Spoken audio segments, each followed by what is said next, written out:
की क्लास में, पिछली क्लास में अवकलज या डेरिवेटिव के बारे में उसके बेसिक सूत्र बताए गए थे, कुछ उदाहरण बताए गए थे। आज की 12th मैथमेटिक्स की क्लास में आज का टॉपिक है संयुक्त फलनों के अवकलज, डेरिवेटिव्स ऑफ कंपोजिट फंक्शंस। सबसे पहले इस प्रकार के फंक्शंस का उदाहरण, जैसे दो फंक्शंस का अगर सम्मिलन है, इस तरह के फलन को हम संयुक्त फलन कहते हैं। ये कुछ संयुक्त फलनों के उदाहरण हैं। संयुक्त फलनों का अवकलज ज्ञात करने के लिए हम चेन रूल यानी श्रृंखला नियम का प्रयोग करते हैं। श्रृंखला नियम कुछ इस प्रकार है कि dy by dx is equal to dy by dt into dt by dx, या अगर दो वेरिएबल का यूज होता है t के अलावा अगर u भी रहता है तो इसको dy बाई dx बराबर dy by du into du by dt into dt by dx, इसको श्रृंखला नियम कहते हैं और इसी का प्रयोग करके हम संयुक्त फलनों के अवकलज ज्ञात करते हैं। कुछ उदाहरण,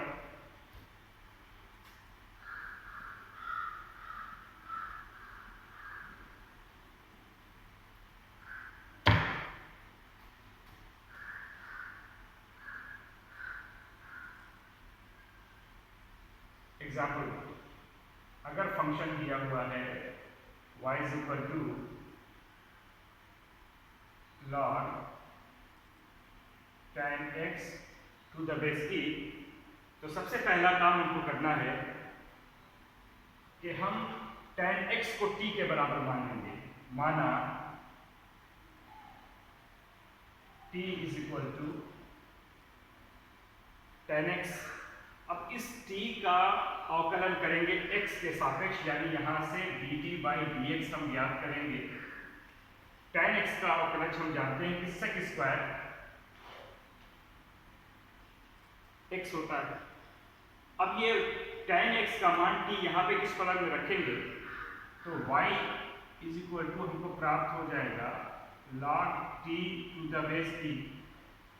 अब इस फलन का अवकलन हम t के सापेक्ष करेंगे, यानी dy बाई dt हम ज्ञात करेंगे, और log t का जो अवकलन होता है वो होता है 1 बाई t।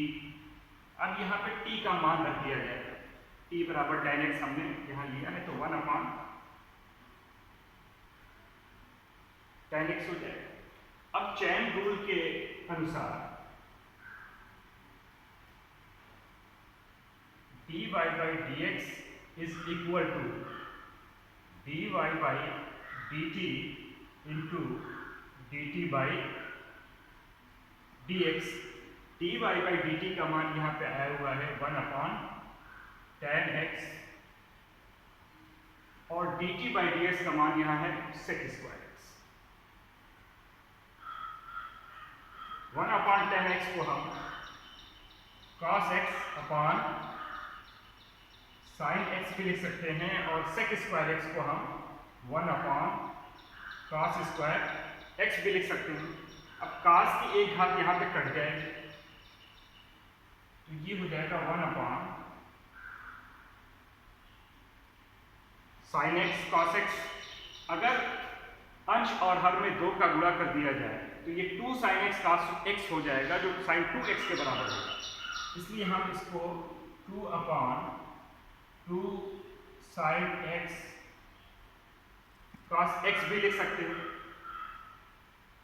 और ये 2 अपान 2 sin x cos x ये sin 2x के बराबर होगा, और sin 2x जब अंश में जाएगा तो ये cosec 2x हो जाएगा, यानी 2 cosec 2x। इस प्रकार हम चेन रूल की सहायता से संयुक्त फलन जो यहाँ पे दिया हुआ है y is equal to log tan x to the base e, इसका जो अवकलज होगा वो 2 कोसेक 2x होगा। इसी प्रकार एक और उदाहरण,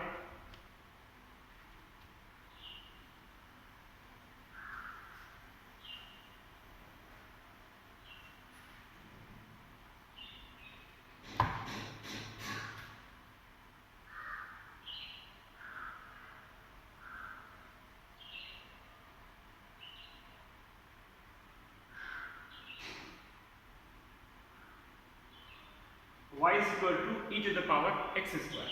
यहाँ पे सबसे पहले हम x स्क्वायर को t के बराबर मानेंगे। माना t is equal to x square, यहाँ से dt बाई dx हमको प्राप्त हो जाएगा 2x। अब ये x स्क्वायर का यहाँ मान रखा जाएगा तो y इज इक्वल टू हो जाएगा e to the power t।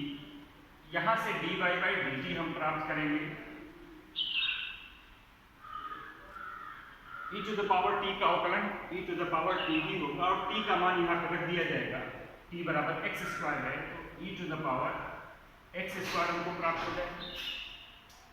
अब चेन रूल के अनुसार dy by dx is equal to होगा dy by dt into dt by dx। dy by dt का मान है e to the power x square और dt बाई dx का मान है 2x, तो हमको प्राप्त होगा 2x e to the power x square. यही इस संयुक्त फलन का